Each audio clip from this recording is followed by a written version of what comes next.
Another one.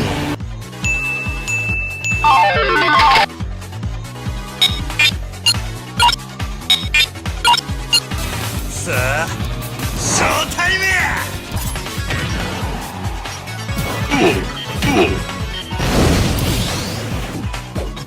Infinity and Nope.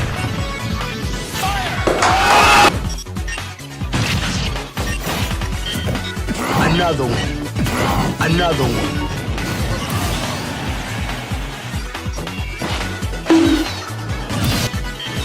Another one.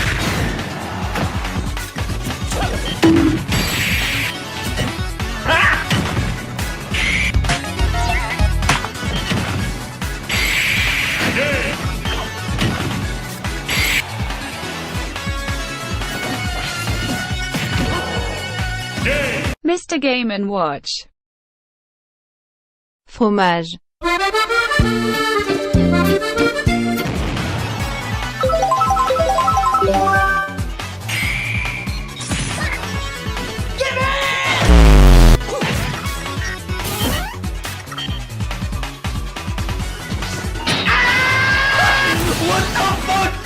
What the fuck was that?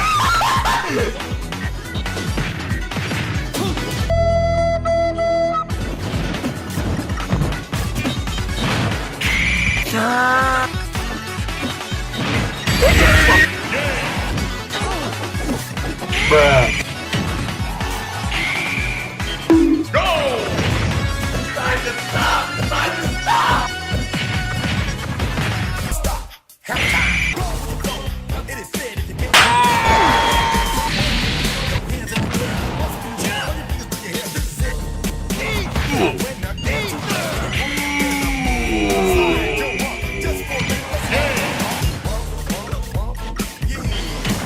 can't touch me.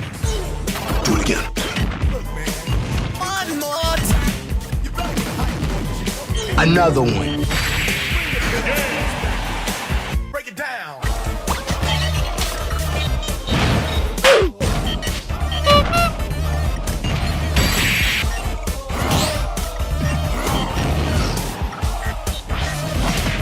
Stop. Half time. His suffering is to be regarded seriously.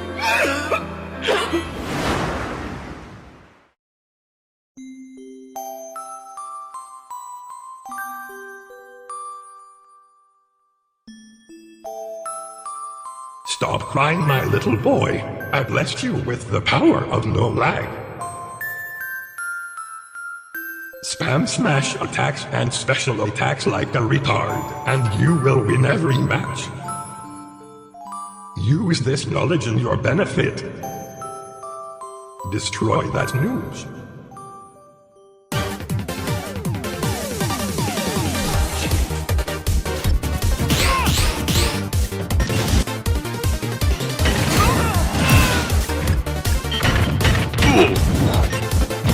Bruh. Perfectly balanced.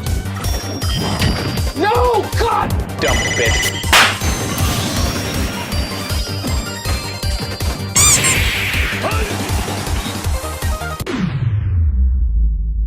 He tried it.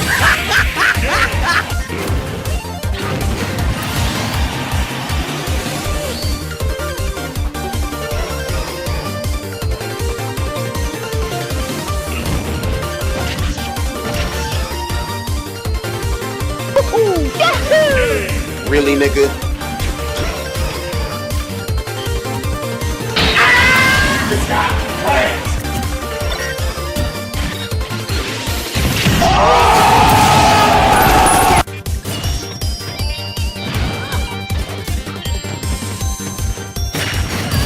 What the fuck? Just so stupid, game. Dude, this game is so trash. This game is trash!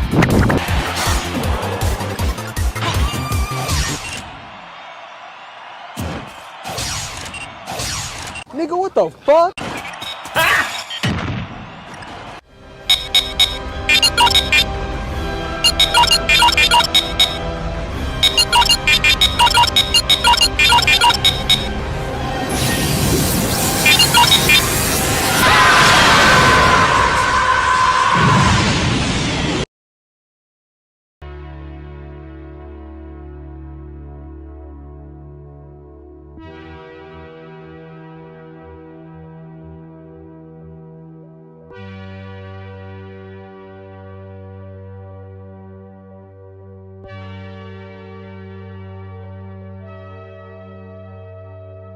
Ever since their inception, video games have come a long way. Whether it's graphics, story, or accessibility features, the industry is getting bigger and better with each passing day. But there seems to be a debate that's lasted a very long time. For some reason, a lot of people, mainly among the older demographic, like to make the claim that video games are nothing more than a kid's hobby. A way to keep the kiddos busy while the adults are doing something more important. But I heavily disagree with that sentiment. In fact, I believe that video games may very well be the highest form of art, and throughout the course of this video, I'll tell you why. First off is visual design. An art style can heavily affect the experience and public opinion of a game, because let's face it, even if the game is a 10 out of 10, if the art style was replaced with a bunch of boring gray boxes, it wouldn't be anywhere near as engaging visually. The most obvious thing to point out is the fundamental similarities between modeling and texturing, and sculpting and drawing. Every game needs an art style, and to have an art style, you obviously need art. Whether it's pixelated in 2D, high-res 2D, or even textures on 3D objects. As for textures, they're literal 2D illustrations. Why is it that the Mona Lisa is the most valuable painting in the world, yet some people think that this can't even be considered art? And then there are also the games with unique art styles themselves. These games all look incredibly unique, all of which having used their very own style, some at least partially grounded in reality, and others being complete fever dreams altogether. The most on-the-nose example of this would be I know there's already a ton of people who can't shut up about how great this game is, but it's popular for a reason. The visual design of Cuphead is heavily inspired by the rubber hose style of the early 1930s. More specifically, from old-school Disney and Fleischer cartoons. Each and every animation was outlined by hand and then digitally colored and added to the game. And with a ton of animations that play at a constant 24 FPS, that's a lot of drawing to say the least. But Cuphead isn't the only game to do this. For a level in New Super Mario Bros. U, the game completely switches art styles to a more Van Gogh-inspired aesthetic. I honestly wish that this is what they made the whole game look like, as the painted style that one level possesses is much nicer looking than every other level in the game. A trend I've noticed with indie games is that the visuals often get a lot of inspiration from older games, rather than going for the same semi-realistic art style most AAA games use, whether it's in the form of pixel art or old 3D models. With video games getting bigger and better, a lot of games need a compelling storyline to keep players invested. These are often done in the form of campaigns. The story mode is often formatted the same way across all genres of game. To put it simply, it's gameplay intercut with pre-rendered cutscenes to continue the story. Cutscenes can be used for a plethora of purposes. They can be implemented to serve as a break from the chaos of regular gameplay, and give the player a time to unwind, give context to what's going on, and even just to implement the use of QuickTime events so they can put it on the back of the box. Cutscenes are practically essential in creating a good and memorable story, and a good opening scene can amp the player up for the whole journey ahead of them. At this point, cutscenes can look so good now that some people on YouTube often upload a collection of cutscenes in order and refer to it as the full movie. And here's the funny thing, for LEGO Batman 2, they actually had the cutscenes compiled and made into an official LEGO Batman film. There's also a whole other use for custom cinematics, that being trailers. When preparing for the release of a game, it's typical for the publisher to generate hype in the form of a trailer. These can garner public interest in the project, and pre-orders can help increase the budget and enable the developers to potentially increase the scope of the game they're working on. However, this tends to often backfire, and leads to unreasonably high expectations of the developers to make a game with a scope that they aren't able to manage. And something that's been troublesome for a while has been the use of misleading trailers. Allow me to elaborate. When marketing a game, the goal is to get as many customers as possible, so companies need to make it look as great as possible. And what they've eventually learned is that the potential player base would be more interested in buying a game based solely on the trailer if the trailer made the game look better than it actually is. So you can often stumble across trailers that look better than the actual games themselves. Obviously, once the games are actually released, people realize that it was just a lie all along. And a big cloud of disappointment negatively influences the response from the community. On the topic of games being more story-related over the years, good writing is absolutely necessary for crafting a good narrative. A poorly written game can lose all the tension of a scene, and can break the immersion of the game as a whole. And in contrast, a well-written game can make you empathize with the characters and build some sort of connection. People wouldn't care about Zelda keeping Ganon at bay for 100 years if they didn't care about Zelda. But through the flashbacks throughout the game, as well as good writing, you can piece together the connection that she and Link have. There are, of course, games that have very little story, or even no story at all. As for these, I believe the replayability, fun gameplay, and general enjoyment makes up for the lack of story. The music of a game can be considered a form of art in and of itself. Video game music spans all genres, and most of it is completely royalty-free, allowing some soundtracks for games like Undertale and Cuphead to transcend the medium of gaming completely. For example, thanks to meme culture, Megalovania has taken a life of its own, and is popular even if you take Undertale out of the equation. And because they're free to use, the OSTs to games like Cuphead, Minecraft, and Undertale, as well as many others, now work as background music just as iconic as Kevin MacLeod. And going back to Cuphead, the music in that game fits with the visuals excellently, having wonderfully composed themes for each and every one of the many bosses throughout the game. And while we're on the topic of music, what about rhythm games? Sure, there are music-based games that have mainstream music, but there are quite a lot of rhythm games that have their own original music as well. And some of the music in Osu is more so well known for it being in Osu rather than as its own song. Some could make the argument that movies should be seen on the same level as games. And while I can certainly see why, after all, movies do require actors, original soundtracks, and even coding in the form of digital effects, or CGI, but here's where I disagree. While yes, movies do require all of that, and yeah, it takes a lot of work from a lot of different people just to make one film. But here's the thing, when it comes to a movie, you can't move the camera away from the action or get a different view of a scene. You only ever see exactly what the director wants you to see. Developers have to make sure that the game they're working on doesn't only work for them, but also for the hundreds of thousands of people that are expected to be playing and breaking the game. In other words, you don't just sit back and watch, you get to directly interact with the world around you. And, intentionally or not, in video games, you're allowed to go off the beaten path and explore the world of the game to your liking. But unlike movies, there are people who could bend the game to their own personal liking. Speedrunning is an example of this. The speedrunning communities of games have found so much jank in so many different games just to save a couple seconds beating it. That added factor of freedom and control is what pushes video games higher in my eyes. It has its limits, but it's still a lot more than everything else available. And the gameplay mechanics and how they function can be considered art in and of itself. Some games have incredibly unique mechanics that, when paired with the level design, can make a game feel almost magical to play. Getting Over It portrays this excellently. With the limitations caused by having nothing but a pot and a hammer, climbing the mountain is made not only more fun, but it also makes sense with the level design. You wouldn't expect to see Mario or Sonic climbing completely vertically. That only makes sense with the skill set that Diogenes possesses. Okay, Terror, we get it. Video games have made it to the point where they can be considered an art form. Are you happy now? Will you get back on your meds? No.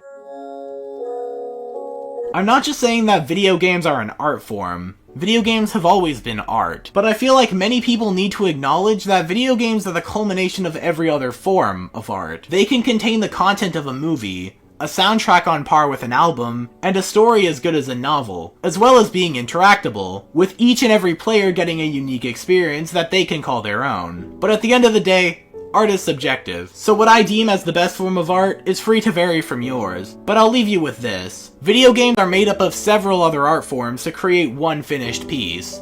So if movies are art, if music is art, and if novels are art, then games would not only be seen as art, but the highest form of it. Thanks for watching.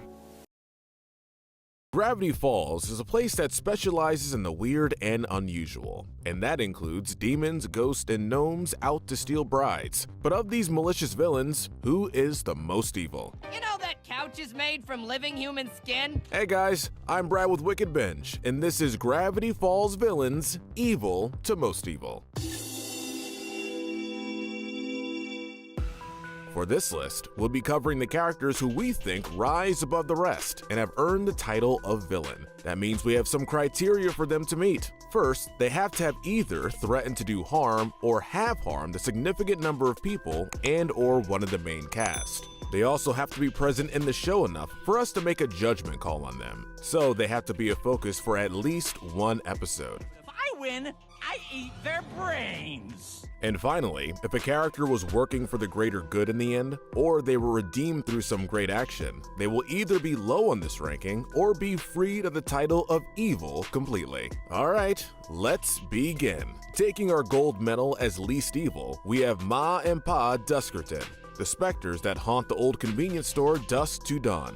Finding the teens that came into the store to be disrespectful, the couple opted to ban all teens from the establishment. When the young rebels continued to loiter on the property, blaring rap music, the couple was so frightened that they both dropped dead at the same time. Considering how they died, we can't hold it against them that this grudge would continue in death. Once Dipper was able to calm them, they were sweet people. Their request was odd, making Dipper dance in a lamb costume. But what else would be considered cute enough to make an elderly couple happy after years of unrest? Speaking of unrest, our silver medal of least evil is going to the ghost of Northwest Manor, Archibald Corduroy.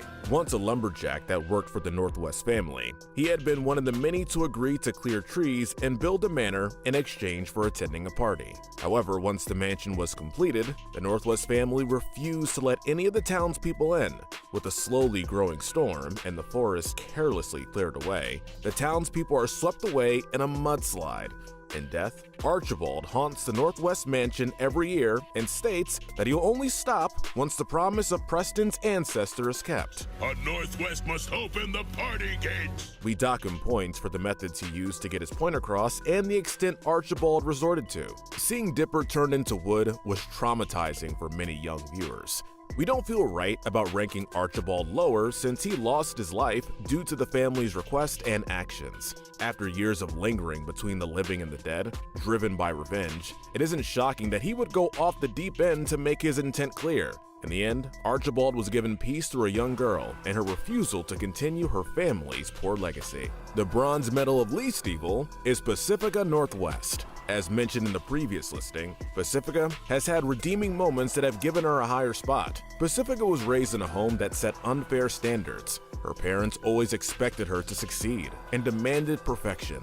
This led to Pacifica becoming bitter and taking out her aggression on others, including Mabel. She breaks away from these restrictions when she breaks the curse and saves Dipper, and when she fights alongside Mabel against the Lilliputians. Pacifica was a spoiled brat for most of the show, but she was also a confused little girl, trying to find her voice. At least she started to understand sharing and how to befriend people. There's artwork online that shows Pacifica warming up to working and living like everyone else, taking a job working under Lazy Susan at Greasy's Diner. Next up are the testosterone-driven Manitars. When the tribe first came across Dipper and offered to teach him how to be a man, they were encouraging and embraced all of Dipper's efforts. I feel like I'm finally becoming a man here. But once Dipper refused to kill the multi-bear, the Manitars revealed their true colors. If there was ever a kid-friendly version of toxic masculinity, the Manitars would be a perfect example. Ultimately, the tribe of creatures earned a spot on our villains list due to their reckless treatment of everything and everyone. They had no concern for Dipper's well-being during any of the trials, and only changed their ways when Weirdmageddon hit, and they wanted safety from Bill and his henchmen. To be fair, it would be difficult to show how tough you are against powerful demons and a chaos wavelength disrupting everything. Next is the Summerween Trickster. This creature has a unique origin story. He's made up of all the rejected candy from the summer holiday. After his creation, he took on the role of punishing children in Gravity Falls that were found to lack the Summerween spirit. But now, I'm going to eat you. When Dipper is disrespecting the loser candy by tossing it away, the trickster threatens to devour him and the other children in the home unless they can gather 500 pieces of candy before the end of the night. By the end of the episode, the trickster got a happy ending, finally at peace when Suze happily eats the loser candy. The trickster may be gone, but he will not be forgotten. we couldn't have a complete villain list without the unicorns. Whereas in most movies and shows where unicorns are seen as peaceful and majestic, we can't say the same for ones that inhabit this forest. They look sweet, but they're vindictive to any humans that come into their territory. You shall never be pure of heart! After Mabel doubts how pure of a person she is, rattled by the accusations made by her favorite creature, all the trials she was put through were for nothing. The unicorns just wanted to string her along for their amusement, and to get Mabel to do random tasks. We recognize that these beasts are the most vile in the show,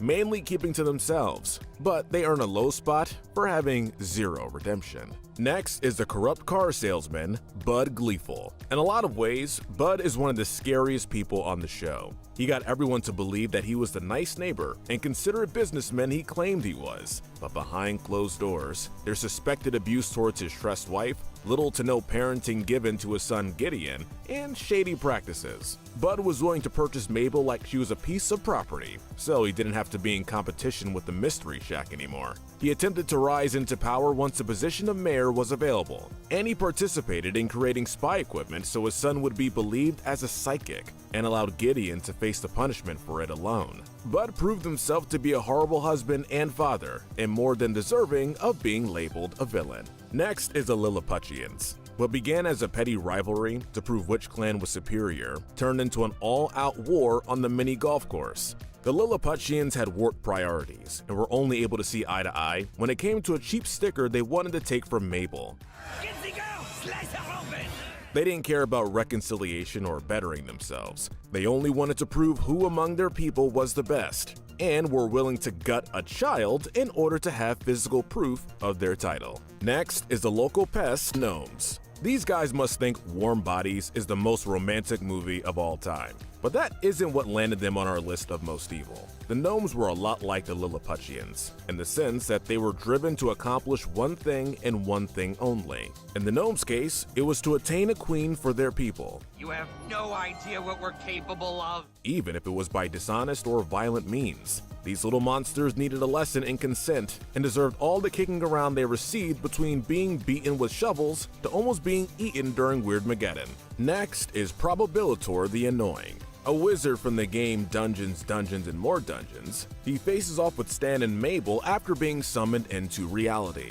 The stakes he set were disturbing, with Probabilitor stating he wished to eat the brains of the losing team to gain their intelligence. Hot elf! Ready the brain cooking pot! Though he had every intention of devouring Ford and Dipper's brains before a challenge was even set in place. Luckily, Probabilitor lost the game and was sent back to his dimension. Next on our list is the Collect Giffany. It's highly likely that most of you watching right now, if not all of you, have played a dating simulation game at one point in your life. If you haven't, then you probably never will once you meet Giffany. The heroine in the dating game Sue's purchases, Giffany uses Sue's low confidence against him to get him to rely solely on her for companionship. I'm sure you'll never abandon me, new boyfriend. When Sue starts socializing with real people again, including Melody, Giffany goes from a program of a sweet girl to a yandere-inspired nightmare. She attacks Melody and tries to manipulate Suze into once again playing her game. While Giffany isn't the first computer program to come to life on the show, she's a far more memorable villain. She knows what to say to make people trust her and spend all their time with her, and that ability had given Giffany a lot of power. The next spot goes to the Spider-Woman, Darlene. Even if you aren't creeped out by spiders, being eaten and then having your body put up on display by spider people is disturbing. Darlene is a living embodiment of the phrase, monsters hide in plain sight. She mastered how to appear completely unsuspecting in order to lure tourists. As if it wasn't already twisted enough that she and the rest of her kind fed on countless people, she was also able to make a profit off of the evidence. Going back and rewatching the scene where Stan is held prisoner among the various webs, you can't help but grow sick that he's surrounded by people that weren't lucky enough to escape, and instead became meals. We can relent that even freaky creatures need to eat, but making a roadside attraction with the bodies of your victims steers into the territory of what a messed up serial killer might do.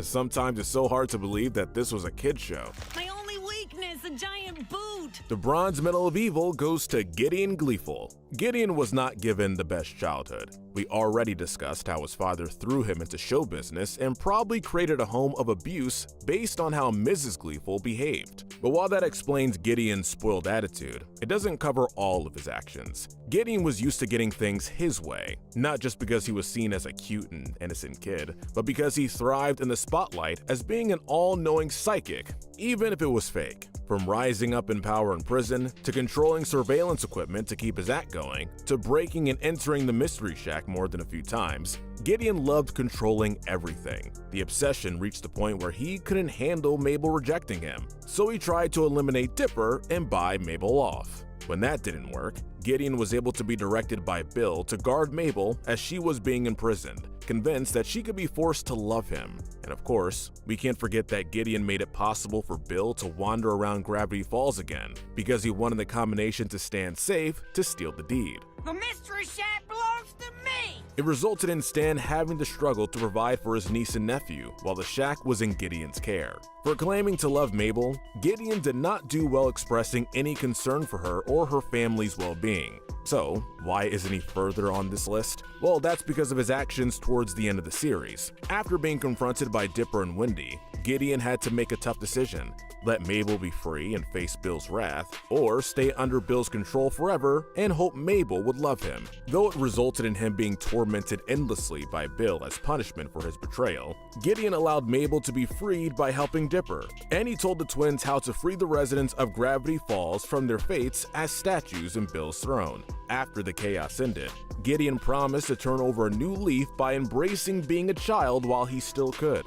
Though he caused a lot of trouble, here's hoping he did eventually become the better person he was striving to be. Taking the silver medal of most evil to Bill Cipher. What can we say about this all-powerful demon? Bill thrived on chaos. He loved messing with anyone he could, but particularly enjoyed tormenting Dipper. Bill was relentless when it came to getting what he wanted. This is what happens to heroes in my world! His first reaction when he was inhabiting Dipper's body was to stab it with forks and launch it down the stairs. But that was all chump change when compared to what Bill accomplished in the final episodes. Bill was able to launch the weird Mageddon he had dreamed of. Thankfully, it stayed within Gravity Falls, because the mayhem that ensued from the demons running around was catastrophic. The creatures threw the community into a dystopian wasteland. Not only that, but people were being turned into statues and used as toys and props. And that's when they were lucky enough to escape being eaten. Bill's ability to manipulate his surroundings and appearance, coupled with his natural charm to put people at ease, made him a devious and underhanded individual. Perhaps torturing those kids will make you talk! The most we can say in his favor is that he's a nice enough guy when he thinks he's getting his way, or when his deals aren't met with resistance. Though it's not through clear means, he gives Dipper the clue he asked for when destroying the computer, and he helped Ford with his research, as Bill promised he would. But it's hard to think that same agreeable pyramid would also haunt viewers by vowing he would turn children into corpses. Without a doubt, Bill Cipher is one of the most legendary villains in animated history.